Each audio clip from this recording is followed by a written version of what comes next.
이제 우리나라 거를 좀 얘기를 할 텐데, 오늘 우리나라 거까지 하면서 끝날지 조금, 뭐 정책까지 들어갈지 모르겠습니다만, 우리나라 거를 한번 좀 살펴볼게요. 저희는 대부분 다 기억하기를 다리 무너졌다 그러면 성수대교만 기억을 해요. 세상에서 다리 무너진 건 성수대교만 있는 줄 아는 분도 꽤 있어요. 근데 우리나라에서도 성수대교만 무너진 건 아니에요. 아까 우리 보셨지만 미국에서 엄청나게 많이 무너지고 있고, 미국이 많이 무너진다는 느낌이 좀 드는 거는 어떻게 보면은 미국이 그만큼 정보 공개가 잘 된다라는 뜻이기도 해요.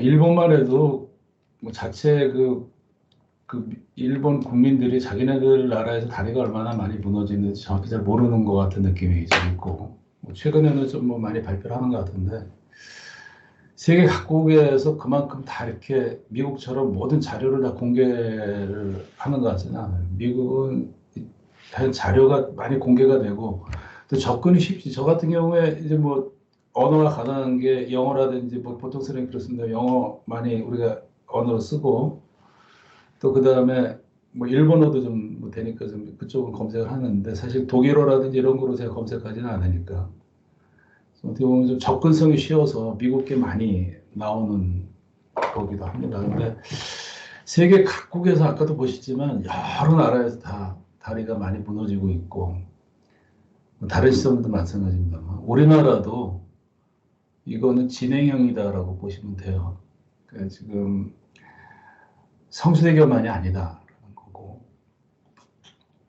일단 한번 보시면 제가 다리가 많이 무너지는 미국 사례 갖고서 정리를 했었던 거로는 하상쇄골에 의해서 많이 무너지고 충돌이 있다. 그다음에 붕괴발부제 같은 게 있다. 이렇게 얘기를 했었는데 우리나라는 어떤 상황인지 한번 좀 보자고요. 마포대교 지금 확장을 무너지나요? 했죠. 어머, 어머, 미쳤나 봐. 마포대교가 90년도에 성수대교가 무너지기 한 4년 전 정도에 세모 유람선, 지금도 한강에 유람선이 있는데 이 유람선들끼리 홍수 때 바지선이 밧줄로 묶어서 이게 떠내려간 거예요. 떠내려가면서 이 교량에 가서 덜컥 걸쳤어요. 교량이 무너지는 아주 큰 원인 중에 하나입니다. 예. 우리는 같은 사고가 나도 지방에서 나면 잘 몰라요. 서울에서 멀어질수록 잘 몰라. 기자들이 다 서울에 몰려 있어서 몰라도 이거 이렇게 무너진 거 창선대교가 무너진 거 92년도에 무너져서 두 사람이 죽었는데 이거에 대해서 아는 사람 없어요. 그다음에 창선대교 무너진 적이 있었다 이러면은 다 몰라요. 네. 이거는 저번에 우리가 현수교 얘기할 때 했습니다만 이 바다에 이 교각수 이거 숫자를 하나라도 줄이는 게 다 돈이고 기술이다라고 얘기를 했는데 이거는 이 교각 숫자를 줄이지 않는 그 현수교라든지 사전교로 안 넣고 그냥 일반 교량으로 놓은 건데 이 우물통이라고 해서 이 기초를 만드는 과정에서 이 시공이 어렵죠. 그러니까 시공이 제대로 안 됐다. 이게 그리고 콘크리트 자체도 제대로 관리를 못하고 또 콘크리트가 노후화돼서 됐다. 경험 없는 업체에서 이게 시공이 돼서 12년 만에 붕괴가 되는 사례가 있었습니다. 그리고 이제 성수대교인데 성수대교가 요 부분 여기가 힌지로 되어 있고 요 부분이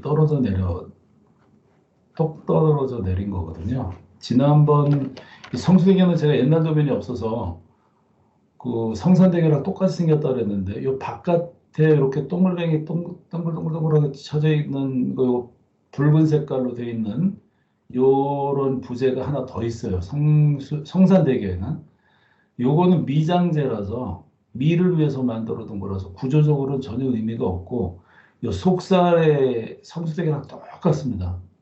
성수대교랑 성산대교랑 똑같은데 요 부분 요 부분 suspended span 요게 똑 떨어져 내린 거다라는 얘기를 드린 적이 있습니다. 이게 요 부분이 그 부분이에요. 요 부분이 똑 떨어져 내린 거죠. 94년도 10월 21일을 저는 기억력이 뭐 별로 좋지가 않은데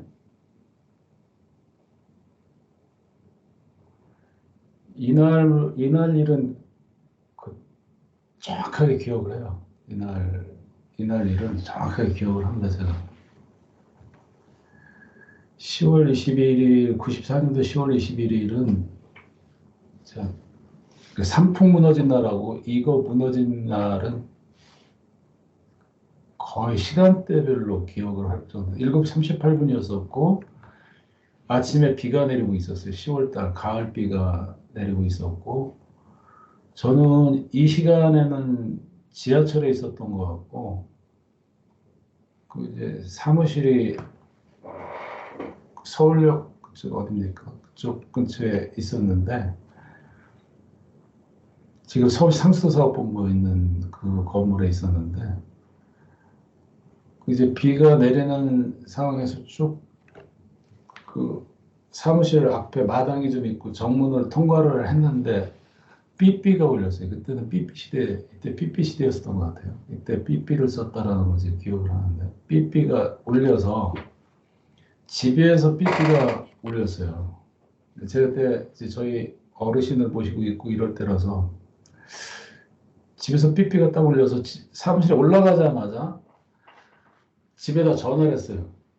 그때는 우리 스마트폰이나 핸드폰이 없을 때니까 사무실에 올라가서 바로 집에다 전화를 했는데 그때 제 집사람이 전화를 받고서 다리가 무너졌다 그러는 거예요. 다리가 무너졌는데 괜찮으냐? 왜냐하면 제가 다리가 무너진다고 다리 보수하고 있는 걸 알았거든. 먼저들이 보수하더라고 고생하는 걸 알았거든요. 그러니까 다리 무너졌는데 괜찮으냐고 그러더라고. 다리가 무너졌냐? 이러고서 이렇게 우리 그때 사무실이 기역자 형태로 있었는데요. 기역자 형태였었는데 제 자리가 제가 사무관 때 과장이라는 호칭을 쓸 때인데 부장 위에 서기관 분이 이쪽 끝에 사무실 끝에 방에 있었는데 그쪽을 텔레비가 거기 딱 한 군데 있었어. 딱 보니까 이미 그 방에 웅성웅성 되더라고요. 갔어. 그 방에 갔더니 이게 보이는 거예요. 뉴스에 나오고 있어. 이미 뉴스에 나오고 있어. 그리고 바로 현장으로 그때 보시던 부장하고 바로 현장으로 갔습니다. 이게 그 부서에서 담당하는 건 아니었었고 이거는 성수대교는 관리를 지금도 그 부서가 그대로 있는데 동부도로관리사업소라는 서울시 산하 사업소에서 동부도로사업소에서 이걸 관리를 하고 있었는데 저는 그때 당시에 이름이 종합건설본부였습니다. 종합건설본부라고 서울시의 종합건설본부라는 데서 근무를 했었는데 이 동부도로사업소 그래서 관리를 했었어요. 이 종합건설본부가 그러니까 그때는 건설하는 기구만 있었었고 시설물을 관리하는 부서가 따로 없었어요. 건설 새로 만드는 부서만 있었고요. 새로 만드는 부서였었는데 나가서 여기 가서 여기를 가서 이 밑에를 그때 봤어요. 여기 가서 여기 제가 혹시 있을지도 모릅니다.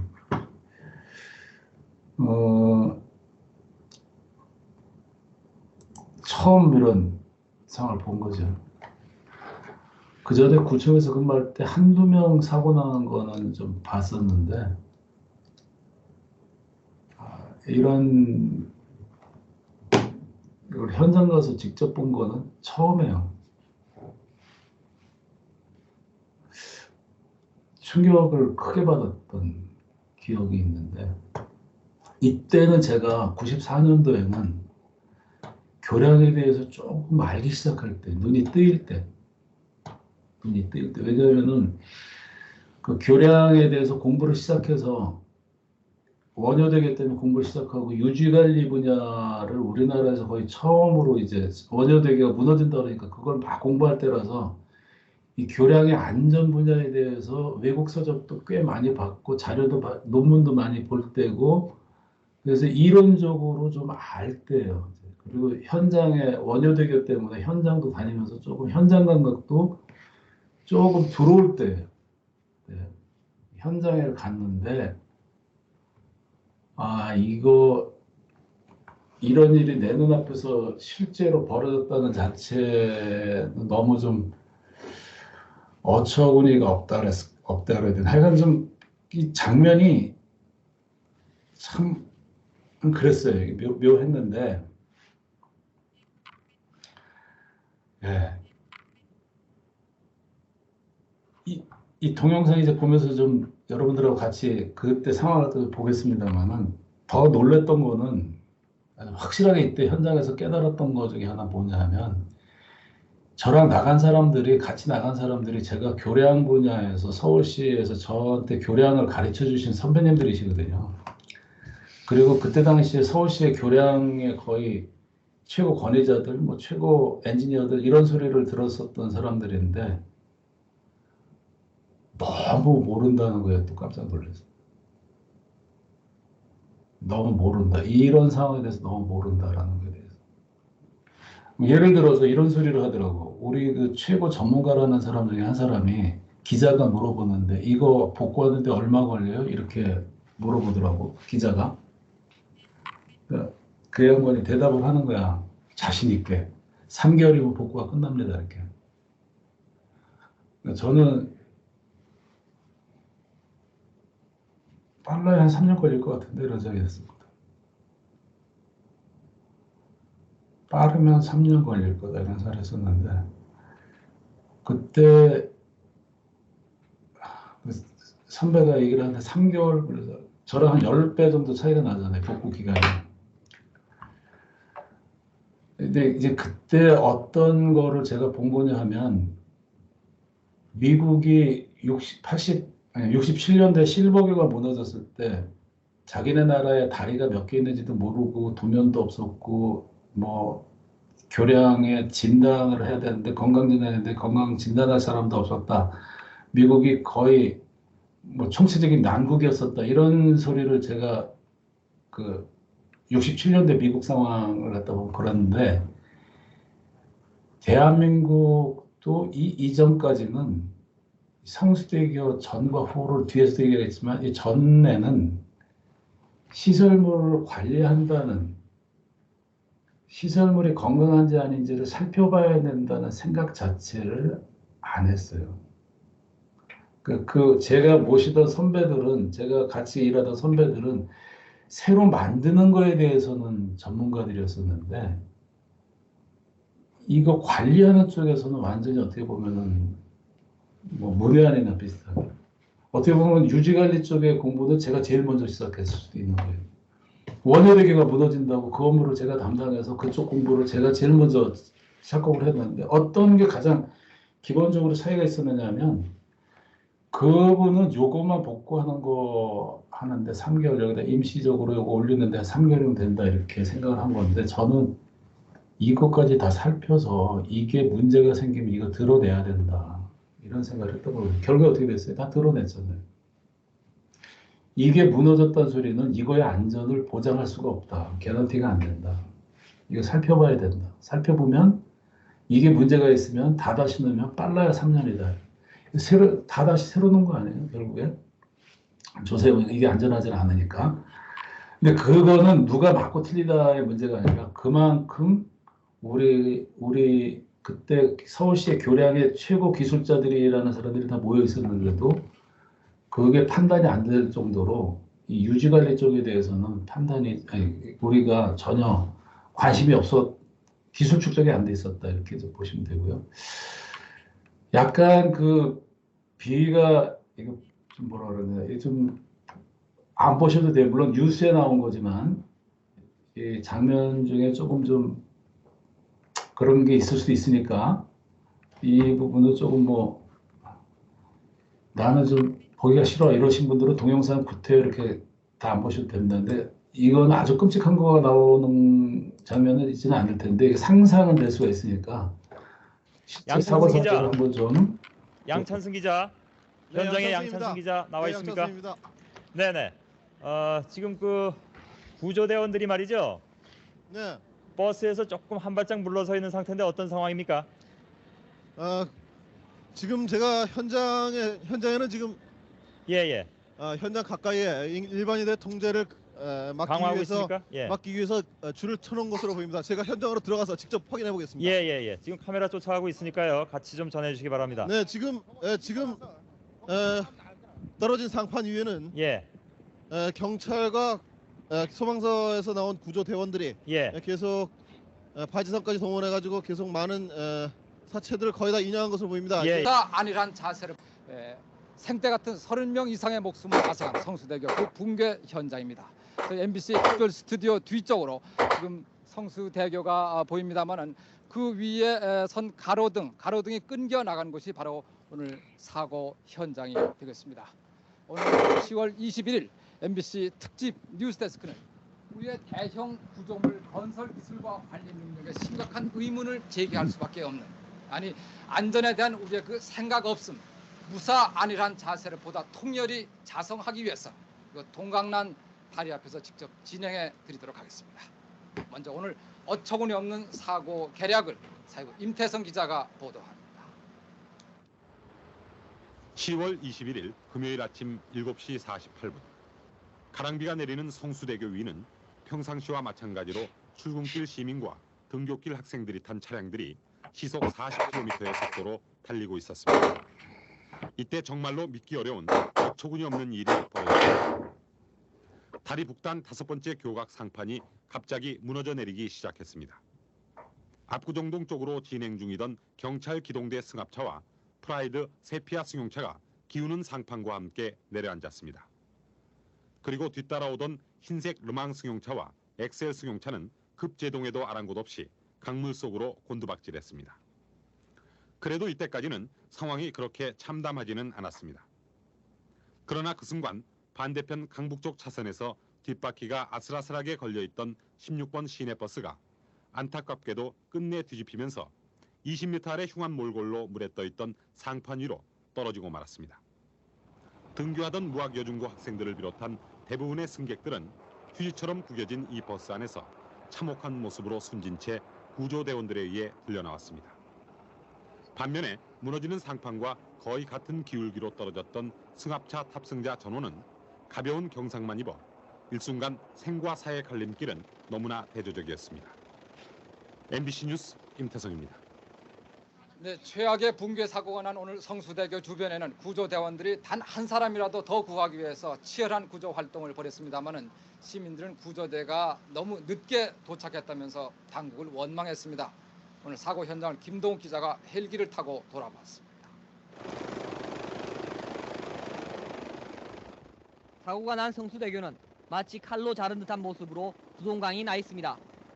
떨어진 교각 상판은 지진의 벼를 연상케 할 정도로 심하게 일그러져 있습니다.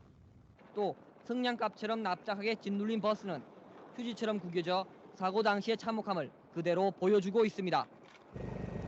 지금 한창 구조 작업이 진행되고 있는 사고 현장 상공입니다. 모두들 한 사람의 생존자라도 더 찾아서 구조하기 위해 혼신의 노력을 다하고 있습니다. 현장에 먼저 도착한 소방대원들은 뒤집힌 버스에서 사망자들을 찾아내 헬기로 급히 병원으로 옮겼습니다. 하지만 출근길의 극심한 교통 혼잡으로 응급 차량이 빨리 빠져나가지 못해 긴급한 상황에 신속하게 대응하지 못하는 또 다른 문제점을 드러냈습니다. 현장에 있던 시민들은 사고가 난 지 30분이 지나서야 구조 헬기가 도착했다며 당국의 늑장 출동을 원망했습니다. 다 꺼내놓고 그 한참을 기다려도 그건 안 오더라고요. 구조대는. 민관군의 신속한 협동 체제로 각종 구조 장비를 제때에 사용했더라면 불행 중에도 인명 피해를 좀 더 줄일 수 있을 것이라는 비판의 소리가 높습니다. MBC 뉴스 김동욱입니다. 네, 지금 이곳 한강은 강 양쪽을 달리는 차량들의 불빛만이 차갑게 떨어지고 있습니다. 난데없는 날벼락으로 귀중한 생명들이 잠겨버린 차가운 강물 속 저희 MBC 수중 취재팀이 들어가 봤습니다. 교량의 구조물들은 애초부터 무게를 하중을 견딜 수 없었던 것으로 드러났습니다. 조상휘 기자의 보도입니다. 강물 속에 가라앉은 성수대교 상판의 잔해들입니다. 콘크리트 조각들이 힘없이 부서져 버립니다. 철근들도 엿가락처럼 휘어져 있고 다리 난간도 형체를 알아보기 힘들 정도로 부서졌습니다. MBC 수중 취재팀이 물속에서 꺼낸 볼트입니다. 이 볼트로 조여져야 하는 상판 이음새 부분의 연결 구멍들이 이처럼 아무렇게나 뚫어져 있어 부실 공사라는 사실을 입증하고 있습니다. 상판과 상판을 연결시켜주는 볼트들은 대부분 어디론가 사라졌고 그나마 남아있는 것들도 한 손으로 쉽게 풀 수 있을 정도로 헐거워졌습니다. 추락한 차량의 범퍼입니다. 서울 삼루의 4675 르망 승용차임을 쉽게 알 수 있습니다. 아무 영문도 모르는 물고기들은 새로 생긴 집이라도 된 듯이 부서진 다리 난간 주위를 맴돕니다. 악순환처럼 되풀이되는 고질적인 부실 시공이 한순간에 물속으로 잠겨버린 다리의 잔해처럼 사라져버릴 수는 없을지 우리 사회 모두가 풀어야 할 시급한 과제가 아닐 수 없습니다. MBC 뉴스 조상입니다. 네, 말도 안 되는 오늘 기막힌 참사 속에서도 그러나 극적인 생존자들이 있었습니다. 특히 이 가운데 봉고버스를 타고 가다가 다리와 함께 떨어졌던 의경 11명은 부상에도 불구하고 목숨을 건 구조 활동을 벌여서 많은 생명을 구해냈습니다. 경찰의 날 상 받으러 가던 길이었습니다. 사회부 도인태 기자입니다. 경찰의 날인 오늘 우수대원으로 선정된 서울경찰청 소속 의경 11명의 들뜬 기분은 다리 상판이 무너져 내리면서 참혹한 심정으로 가라앉았습니다. 갑자기 와장창 그런 소리와 함께 막 뒤틀렸어요. 막 원래는 이게 비스듬히 떨어져야 되는데 이상하게 이렇게 판판한 상태에서 떨어졌어요. 저희가. 강물에 떨어진 다리 상판 위에 거동이 가능한 생존자는 이들과 승용차 운전자 신명훈 씨, 김홍서 씨 등 13명뿐이었습니다. 그러나 이들에겐 안도의 한숨을 내쉴 틈도 없었습니다. 사람이 살려달라는 소리를 질렀어요. 막 살려달라고. 그래갖고 다급함 나머지 정신도 없었어요. 그냥 이제 헤엄칠 수 있는 사람은 무조건 물에 들어가자. 그래갖고 이제 강준식이라는 대원이 먼저 들어가고 그다음 저 들어가고. 휴지 조각처럼 구겨진 추락버스 안을 간신히 비집고 들어간 이들은 10여 명을 구조해냈습니다. 옷이 다 찢어져서 말입니다. 옷을 일단 입히고 나서 일단 이미 죽은 상태였거든요. 약간 숨이 붙어 있는 것 같아가지고 혹시라는 마음에 그래도 끌어내야죠. 11명의 청년이 입고 있던 제복을 연결해 만든 이 로프는 오늘 10여 명의 목숨을 죽음에서 건져 올린 생명줄이 됐습니다. 구조대원들이 미처 도착하기도 전 자신들의 부상에도 불구하고 많은 생명을 구한 의경 11명의 구조활동은 경찰의 날인 오늘 진정한 경찰의 모습으로 빛났습니다. 일단 사람을 구하고 나오고 많은 사람. 제가 다른 소리 하느라 껐었다가 죄송합니다. 근데 하여간 이분들 뭐 정동영 씨라든지 손석희 씨라든지 젊었을 때죠. 저도 그런데 사고가 더 커진 거는 보신 것처럼 이 버스가 이쪽 끝에 걸려 있다가 뒤집어서 떨어지는 바람에 다 사망이 많은 사람들이 죽은 거고 이 의경 버스처럼 의경이 타고 가던 승합차처럼 이게 아마 그건지 모르겠는데 교량이랑 같이 추락을 했으면은 그렇게 많은 사람들이 죽지는 않았을 텐데 안타깝게 이제 버스가 뒤집어서 떨어지는 바람에 더 많은 사람들이 죽었죠. 아침에 학교 가던 아이들이 많이 죽어서 더 가슴이 아팠던 사고가 있었고 이 사고가 나서 아까도 말씀드렸지만 시장이 당일날 바로 경질이 됩니다. 시장이 상당히 원인은 전에 성산대교 제가 얘기할 때도 조금은 얘기를 했습니다만 이 부분 이게 이제 여기가 지지되는 구간인데 서스펜디드 부분이 올라가 있는 이 부분이 요게 붕괴유발 부재 여유가 없는 요게 또 끊어지면 교량 전체가 그냥 여기가 톡 떨어지는 이렇게 떨어지는 구조 붕괴유발 부재 여유도가 없는 부재 더 이상 쓰지 않는 지금은 더 이상 쓰지 않는 그런 형태의 교량이었었다. 이게 지금은 이렇게 안 만들지만 옛날에 만들어져 있는 이 형태의 교량들이 지금도 곳곳에 있다. 뭐 우리뿐만이 아니라 세계적으로도 마찬가지인데 하여간 곳곳에 아직 있어서 이런 부분은 관리를 잘 해줘야 되는데 특별한 관리를 해줘야 되는데 또 아까 뭐라 그랬습니까? 미국 거 할 때 이거는 결함이 발견이 돼도 발견됐을 때 이미 수명의 90%가 지나갔을 때라서 발견됐을 때 이미 거의 뭐 죽기 직전이다 이런 소리죠. 그래서 이 부분은 만들기도 잘 만들어야 되고 이 부분은 관리도 잘해야 되는데 이 첫 번째는 이 부분을 이 부재 자체가 취약한 부재인데도 불구하고 중간에다가 이게 지금 부재 두께인데요. 이렇게 두께를 얘기하는 건데 이 중간 부분에다가 용접을 하도록 만들었고 뭐 지금 기술적인 얘기인데 이 취약한 부분에다 용접을 해서 이어붙인 거는 잘못됐다라는 소리예요. 거기다 잘못된 거에다가 요렇게 두 개 부재가 요거 부분이랑 요 부분이랑을 요 용접으로 붙인 건데 붙이는 용접재가 꽉 차야 되는데 겉에만 살짝 용접이 되고 속이 비었다. 이게 이제 직접적인 원인이다. 이렇게 돼서 이게 붕괴의 원인이다. 여유가 없는 이게 지금 성수대교 이 붕괴 사건 검찰에서 조사 보고서 이거 클릭하면 나올 텐데 여기 보면 요점적으로 봐서는 이 중요한 부재가 용접 자체가 부실하게 됐다. 이런 소리예요. 용접 자체가 부실하게 됐다. 직접적인 원인이다. 이렇게.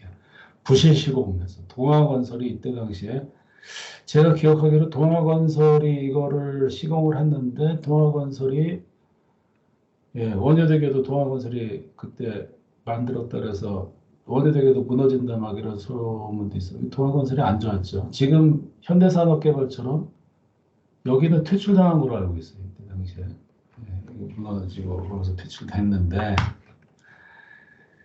이제 용접이 이렇게 되고 아까 우리 저 뉴스에서 보면은 이 볼팅을 해서 막 연결하는 그 볼팅 부분들이 구멍이 딱 안 맞고 구멍이 보면은 이게 용접이 아니라 볼팅하는 그 구멍이 동그랗게 딱 뚫려져야 되는데 요렇게 구멍이 막 요렇게 돼 있는 것들이 보이거든요. 이거 여기 구멍 뚫었다가 안 맞으니까 또 새로 뚫은 거예요. 현장에서. 이렇게 공사하면 안 되는 거거든요. 현장에서 두 개 부재를 이어 붙이는데 이렇게 된 부재들을 이어 붙이는 데에다 볼팅을 하는데 요 볼트에서 이렇게 마감을 하는데 요 구멍이 안 맞으니까 처음에 뚫었던 게 안 맞으니까 옆에다 하나 더 뚫은 흔적들이 그게 뉴스에서 물속에서 잡아낸 그게 부실 공사했다는 게 이런 거거든요. 그러니까 이런 부실들이 이제 모여졌는데 이런 부실들이 다른 데서 생긴 것보다도 가장 취약한 붕괴발 부재에 이런 부실 공사가 있었다. 이거가 이제 문제가 되는 거죠. 그래서 이제 지금 이 지우개로 누른다는 걸 누르는데 이게 부실 공사를 해서 잘못됐다 그래가지고 이 시방서에 된 대로 작업이 안 됐다 그래서 이때 공사 감독했던 분이 잡혀갔어요. 요 공사 감독했던 분이 잡혀갔는데 아까 제가 이날 출근할 때 비가 내리고 제가 전화를 걸면서 부장실을 봤다 그랬잖아요. 그때 제가 모시던 부장님이 이거 감독하시던 분이에요. 감독하셨던 분이에요. 그래서 제가 보는 앞에서 잡혀갔어요.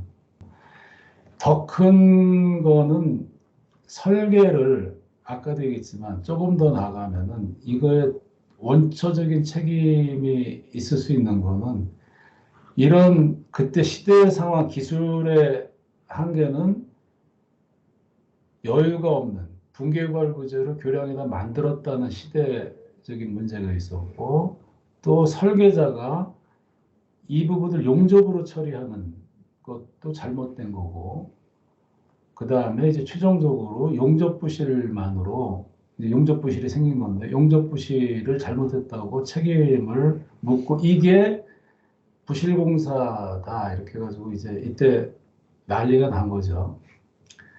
근데 조금 지나면서 이 검찰 보고서에도 나오던데 이 함께 논문으로도 나오고 그렇습니다만 더 큰 문제는 사실은 뭐냐 하면 더 큰 문제는 뭐냐 하면 이게 교량이 무너지기 전에 시설물을 사람이 아프면 나 아파 이러잖아요. 애기들도 자기 몸 아프면 아프다고 얘기해요. 우리 사람들은 말로 한다고 울거나 나이 든 사람은 나 아파 이렇게 몸이 안 좋으면 아프다고 얘기를 하죠. 시설물도 소리를 내요. 아프면 어딘가 문제가 있으면 소리를 내요. 그거를 뭐 이상한 소리를 낸다 그래서 이상음이라고 얘기를 하죠. 이상음, 이상한 소리, 이상음, 네, 이상음을 내요. 소리가 평상시에 안 들리던 이상한 소리가 나요. 때로는 비명도 질러요. 시설물도 무너지기 전에 무너진다는 거를 내가 아파라는 소리를 하거든. 그러니까 이 교량이 아무 신호가 없이 그냥 덜컥 원래 붕괴범죄라는 게 경고 없이 갑자기 이렇게 무너진다고 얘기를 하는데 무너진다고 얘기를 하는데 제가 계속 잘못 누르고 있어요. 근데 갑자기 덜컥 무너지긴 하는데 이게 사고 나기 전에 나 아파라는 소리를 한 거예요. 이 교량에서 이게 여기 부분에 단차가 있어서 약간 차이가 있었어요. 차이가 있으니까 덜커덕 소리가 나고 이러니까 이거 누가 관리했다고 동부도로사업소에서 동부도로관리사업소에서 이걸 보수를 해요. 보수를 하는데 구조물이라는 거는요. 이게 예를 들어서 한쪽을 고정을 하고 여기 이렇게 위아래로 자유롭게 움직일 수 있는 거. 제가 지금 여기 화면에 보시는지 모르지만 이 볼펜을 잡고서 볼펜을 잡고서 이렇게 흔들면 이 볼펜은 아무런 힘을 안 받아요. 이렇게 흔들 때 이쪽이 열려져 있으면 한쪽 끝이 열려져 있으면 이 한쪽 끝이 열려져 있으면 특별한 힘을 안 받는데 여기도 같이 꽉 잡아 매버리면 여기도 갑자기 잡아 매버리면 이게 구속한다는 거지. 구속을 시키면 사람도 구속시키면 어때요? 사람도 구속시키면 스트레스가 생겨요. 자유롭게 있었던 거를 프리하게 있었던 거를 컨스트레인트 구속을 시키면 구조물 똑같아요. 스트레스를 받아. 사람도 자유롭게 있는 사람을 여러분들 좀 자유롭게 여러분들 편한 자세로 수업을 듣고 있는 것도 지금 스트레스가 있는데 여기다가 차렷하고 수업 들으세요. 만약에 이렇게 제가 구속을 시켜버리면 스트레스가 확 올라간다고. 구조물도 똑같아요. 프리하게 이렇게 있어야 되는 놈을 한쪽을 꽉 잡아버리면 이때서부터는 힘을 얘가 이상한 힘을 갖다 받는데 안 받던 힘을 갖다 받는데 이 보수 작업이 여기 이 보수 작업이 이 아까 우리가 이 부분이 뭡니까? 이 부분이 덜컥덜컥 거리는 건데 이것은 다시 눌러야 되지. 이 부분이 덜컥덜컥 거리는 건데 이 부분을 고정을 시켜버렸어요. 못 움직이게. 이게 자유롭게 움직여야 되는데 이걸 못 움직이게 딱 고정을 시켜서 덜커덕거리니까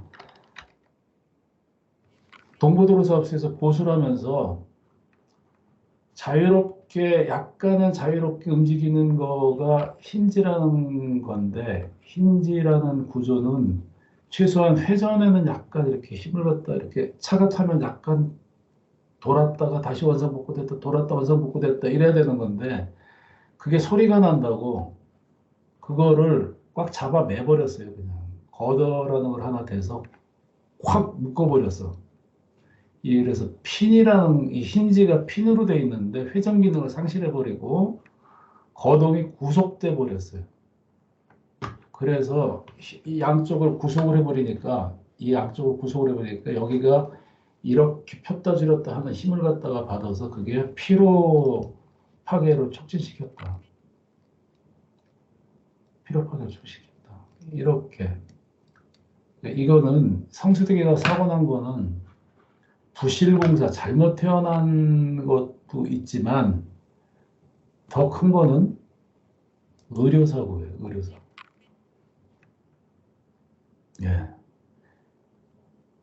이거 처벌한다고 이런 문제에서 좀 조심할까 하는 생각이 좀 들긴 하는데 어쨌든 예. 이 지금 정리된 걸 갖다 보면 설계는 수직재를 그 중요한 부재, 분개발 부재를 용접으로 연결하게 한 건 잘못이다. 또 이 힘이라는 거는요. 이렇게 완만하게 가야 되는데 변화는 완만하게 가야 되는데 급격하게 바뀌지 않도록 이렇게 테이퍼라는 거로 완만하게 줘야 되는데 이것도 급격하게 시공이 돼서 시공부실이다. 그러니까 요거로 처벌을 받은 거예요. 이게 시방사랑 다르게 됐다. 이렇게 된 거고 공사할 때 공기단축 지금도 여전히 중대재해처벌법 얘기하면서 공기단축 얘기는 나오는데 당시에 고도 성장 시대죠. 우리 압축 성장을 하면서 공사를 닥달을 했죠. 예. 경험도 없는 대형 공사들을 대형 구조물들을 만들면서 공사를 딱 공개를 정해놓고서 닥달을 했어요. 제 기억이 나는 게 공기를 예를 들어서 3년을 해서 갖고 가면은요 위에서 이 관선 윗사람들 뭐 구청장이나 이 시장이나 이런 사람들이 실제 공기 반으로 확 줄여버리는 짓을 했어요. 제가 한번 원효대교 보수를 하고 있었잖아요. 이제 원효대교 이거 성수대교 무너지기 전이죠. 원효대교 보수를 하고 이제 하고 있는데 원효대교를 타고 다니는 사람들이 원효대교 보수는 어디서 하느냐 하면 교량 안에 이거는 이 성수대교 같은 거는 바깥에서 이 교량 밑에가 보이지만 요거 이렇게 박스 상자 형태로 되는 게 보이지만 원효대교는 이게 콘크리트로 차여져 있으니까 아까 그 찾은 게 여기 없네요. 그 원효대교 속이 차여져 있으니까 이 안에가 안 보이는데 이 속에 이 포장체 밑에 들어가서 보수를 작업을 했거든요. 지나다니는 차들이 보면은 아무 공사도 안 하고 있는 것 같은 느낌이죠. 놀고 있는 것처럼 보이기도 하고 이러는 거지. 작업을 이 밑에서 하니까. 그러니까 누가 민원을 냈어. 그랬더니 그때 시장 직무대행이 할 때인데 시장이 이 양반이 나가고 직무대행이 했었던가? 시장 직무대행 하던 사람이 감사를 시키더라고요. 공사 안 하고 뭐 하느냐고 빨리 안 한다. 되는 작업인데 저도 알고도 제 옛날에 구청장으로 모셨던 분인데 저를 알면서도 공사 빨리 안 한다고. 아니 성수대교가 무너져가지고 그랬던 상황인데도 공사 빨리 안 한다고 닥달을 하더니 제가 가서 그랬어. 이거는 절대 못 당깁니다. 저는 제가 할 수 있는 다 하는 스타일이거든. 혼나더라도. 못 당긴다. 공기 못 당긴다. 이렇게 딱 했더니 감사시키더라고요. 감사 받았지 뭐. 감사관이 나오길래 네가 당겨봐. 이거 못 당겨. 사고 나야. 절대 안 돼. 네가 내 목에다 칼을 들이면 안 돼. 이거 원효대교는 제가 처음부터 끝까지 보수를 했는데 뭐 시장 그 직무대행도 그때 지가 봐도 할 수 없지 뭐. 근데 대부분은 공사 줄이면은요 그 저항을 못 해요. 그냥 맞춰야 돼. 그러다 보면 돌광공사 빨리 하는 것도 좋은데 감독이 안 돼요. 근데 제가 기가 막혔던 거는 성수대교가 이렇게 무너진 거의 원인 중에 하나가 공기 단축 때문이라고 하는데도 불구하고 그 상황에서도 공기를 재촉을 하더라고요.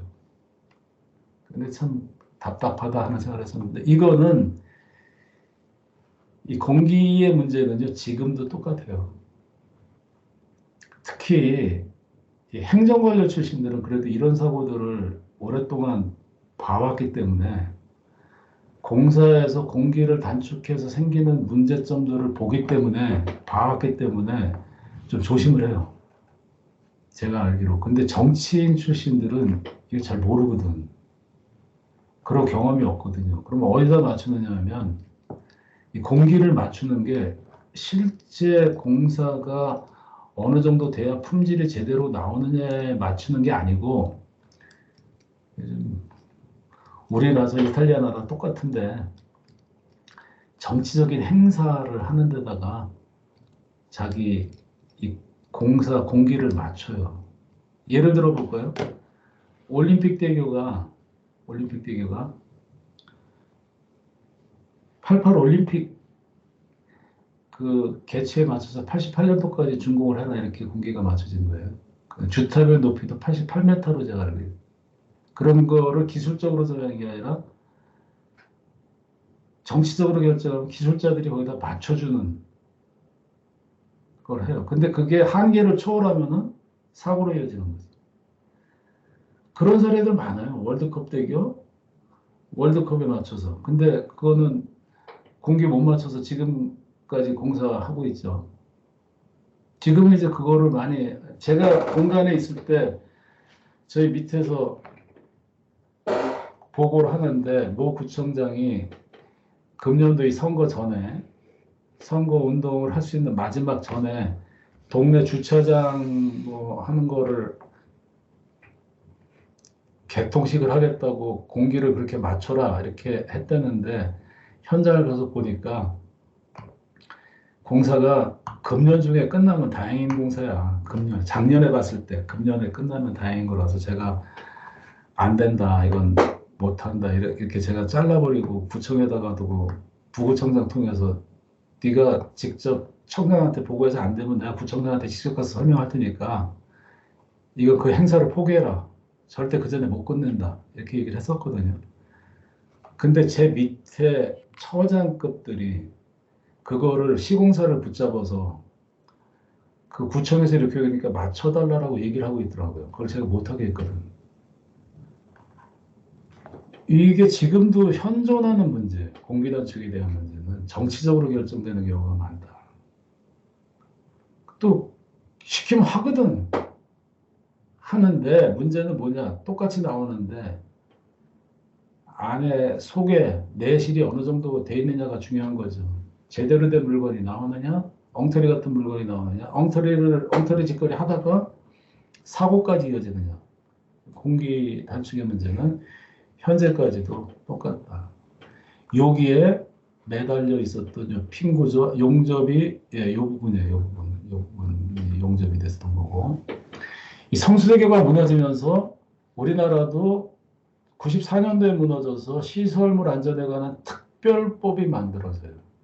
미국이 67년도에 실버교가 무너지면서 68년도에 법이 만들어졌고, 그 전까지는 관리를 안 했었어요. 미국도 일체 관리를 안 했었는데, 우리나라도 94년도까지는 유지관리라는 걸 일체 안 했었는데, 이때 처음으로 법이 만들어지면서 관리주체 안전점검 및 시설물을 관리하는 기관별로 안전점검이나 진단을 의무화를 시키고,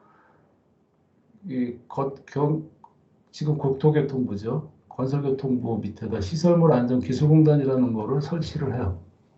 요게 지금은 국토안전관리원으로 이름이 바뀌었죠.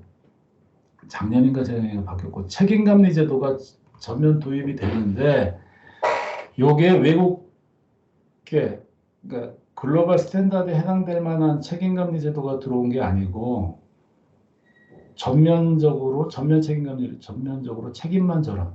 이런 뜻으로 해석이 될 만큼 책임지는 거에 징점이든 감리제도가 들어와 있고, 아까 우리 지금 그 광주 아파트 사고에서도 요 감리가 3명이 잡혀갔다 그런 소리 지금 하잖아요. 요게 도입이 됐어요. 처음으로 이제 시설물에 관한 점검과 진단이, 건강 진단이 의무화가 됐는데, 특별법이잖아요. 특별법인데 이게 95년도인데 현재 30년 가까이 지나가는데 이게 여전히도 특별법으로 그냥 있습니다.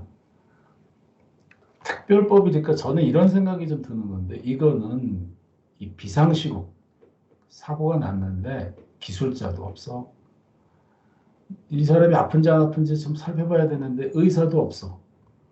하며 간호사급도 없어. 의사 간호사가 없어. 그 다음에 도면도 없고 시설물이 몇 개인지도 몰라. 환자가 얼마나 되는지도 몰라. 완전히 총체적인 난국이에요. 이때 우리나라가. 총체적인 난국이니까 법을 만들어서 우선 큰 놈서부터 시설물이 큰 놈서부터 좀 한정된 인력으로 재원도 한정돼 있고 뭐 특히 인력이 한정돼 있으니까 큰 놈서부터 좀 살펴보자 해서 만들어진 특별법이에요. 그래서 이 법에는 1종 시설물, 2종 시설물, 3종 시설물 이렇게 1, 2, 3종 시설물, 법정외 이렇게 나뉘어져 있어요. 뒤에서 얘기하겠지만 우리나라는 이 법에 적용을 갖다 받는 교량의 숫자가 약 3만 개 정도 되고요. 우리나라는. 일본은 법에 적용을 갖다 받는 다리의 숫자가 70만 개 정도가 돼요. 이 법에 적용을 받지 않는 교량이 우리나라도 최소한 30만 개 이상은 된다. 아무도 살펴보지 않는 여전히 사각지대에 놓여져 있는 교량들이 태반이에요. 저는 이 법이 이때 만들어지길 잘했지만 이제 이 법은 끝나야 된다. 일반 소교량, 소시설물들, 작은 시설물들까지 전부 다 포함해서 관리해야 되는 법이 만들어져야 된다는 생각을 하는데 이때 이 법이 만들어져서 현재까지 그냥 쭉 진행되어 오고 있는데 이 법의 문제는 이때 당시 비상시국에 만들어진 법이 지금 평상시까지 그냥 오면서 문제는 관리 대상이 아닌 시설물들이 너무 많다. 여기서 벗어나 있는 시설물들이 너무나 많다. 제가 볼 땐 거의 한 95%가 관리 대상에서 벗어나 있어요. 95% 정도. 어쨌든 이때 당시에 처음으로 시특법이라는 게 만들어져서 지금까지 이 법의 소리가 시설물을 관리를 하고 있다. 전면 체인감제도가 들어왔고 시장이 바로 당일날 도시안전본부라고 시설물을 관리하는 본부가 만들어졌죠. 서울시에 처음으로 1급 상담으로 당시에 공무원에서 뭐 아시다시피 제일 저기 한 게 시장 부시장담이 1급인데 1급 본부로 만들어졌죠. 고전에는 과 4급이 총체적으로 하는 과 하나 정도 있었던 건데 본청에 본부가 1급 상담으로 만들어지는 그랬습니다. 그리고 주요 공사에 이 책임감리 제도가 우리나라에 처음 들어오다 보니까 감리가 잘 못한다, 엉터리다 이래가지고 이 가양대교랑 성수대교 공사에 모트 맥도날드라는 영국 회사들, 또 이 RPT도 영국 회사인데 이 두 개의 영국 회사가 와서 감리를 직접 시행합니다. 제가 여기랑 1년 반을 이 가양대교 현장에서 일을 해봤어요. 그래서 제가 지금도 계속 주장하는 거는 감리를 하려면 이 수준으로는 해야 된다. 이 수준. 이게 아니라 이 수준으로 해야 된다. 이건 뭐 기회가 되면 또 얘기를 하겠습니다. 모트 맥도날드 수준 정도로 감리를 해야 된다. 이게 글로벌 스탠다드 쪽에 좀 가깝다. 점검 매뉴얼이 98년도에 만들어져서 4년 뒤에 만들어졌죠. 미국도 똑같이 매뉴얼이 4년 뒤에 만들어져요.